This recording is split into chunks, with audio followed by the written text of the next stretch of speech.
गांव तारों के एक कंबल के नीचे सो रहा था। हवा में सर्दी की ठंडक घुली हुई थी। छतों पर पड़ी बर्फ किसी भूले हुए केक पर पड़ी चीनी की तरह लग रही थी।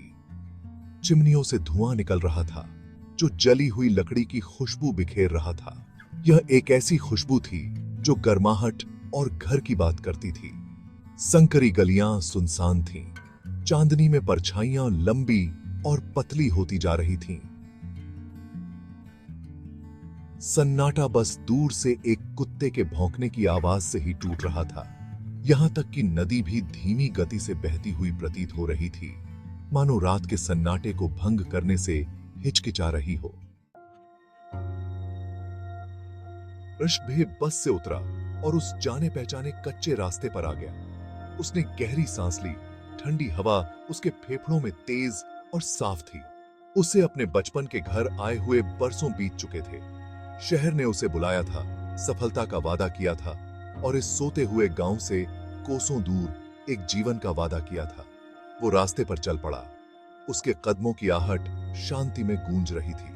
गांव उसे पहले से छोटा लग रहा था, घर एक दूसरे के करीब, या शायद ऐसा सिर्फ इसलिए था क्योंकि वो लंबा हो गया था। उसके कंधे चौड़े हो गए थे। समय के पास इंसान के नजरिए को बदलने का एक तरीका होता है। घर अंधेरे थे।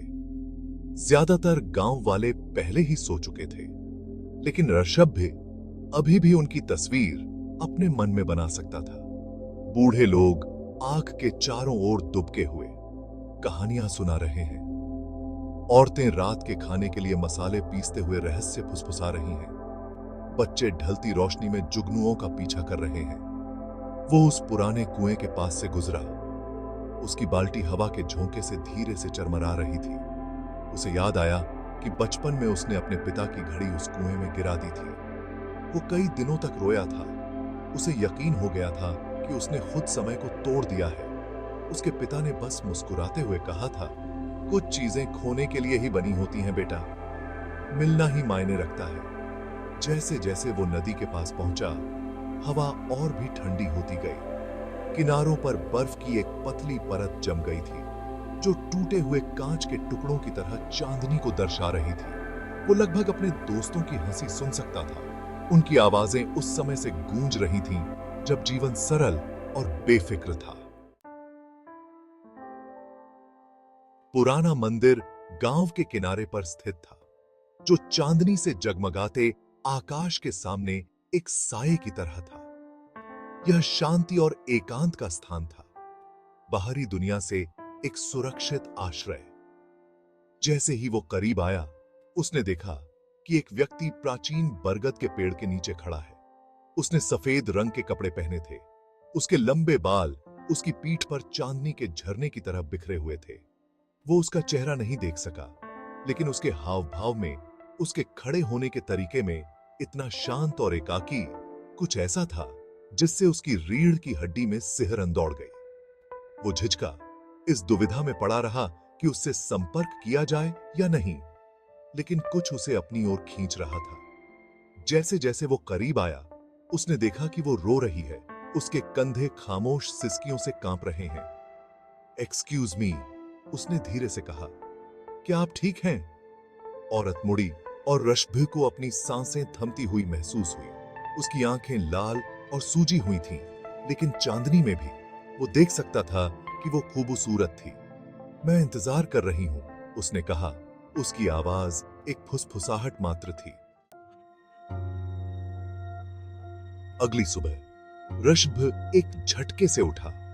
सफेद साड़ी वाली औरत, उसके भूतिया शब्द, यह सब एक अजीब सपने जैसा लग रहा था। उसने गांव में पता करने का फैसला किया कि क्या कोई उसे जानता है।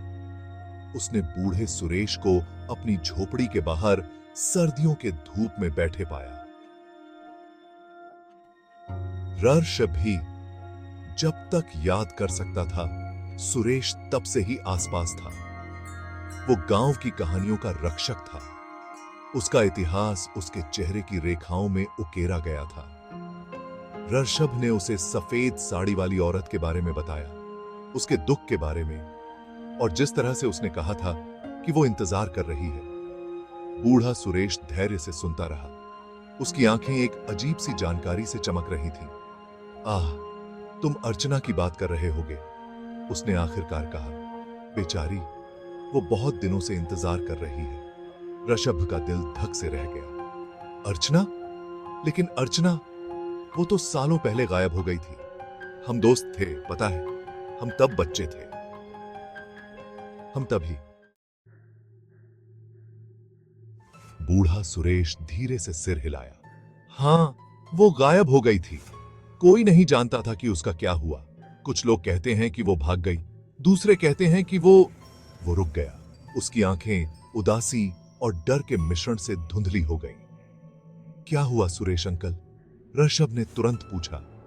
उसे क्या हुआ? कुछ कहते हैं कि वो कभी गई ही नहीं, बूढ़े सुरेश ने फुसफुसाते हुए कहा। उसकी आवाज मुश्किल से सुनाई दे रही थी। कुछ कहते हैं कि वो अभी भी गांव में भटकती है, कुछ खोई हुई चीज की तलाश में। ऋषभ को अपनी रीढ़ की हड्डी में ठंडक महसूस हुई। वो इसे समझा नहीं सकता था, लेकिन वो जानता था कि उसे अर्चना को ढूंढना होगा। उसे सच्चाई जाननी थी। यह उसका उस पर, उनके बचपन की दोस्ती की याद पर, एक ऐसी लड़की के भूत पर बकाया था जो उसके सपनों में आती थी। जैसे ही सूरज डूबने लगा, गांव में लंबी लंबी परछाइयां पड़ने लगीं। पुराने मंदिर की ओर चल पड़ा। उसके ऊपर एक अनिष्ट का बोध एक कफन की तरह छा गया। सफेद साड़ी वाली औरत का रहस्य खुलने वाला था।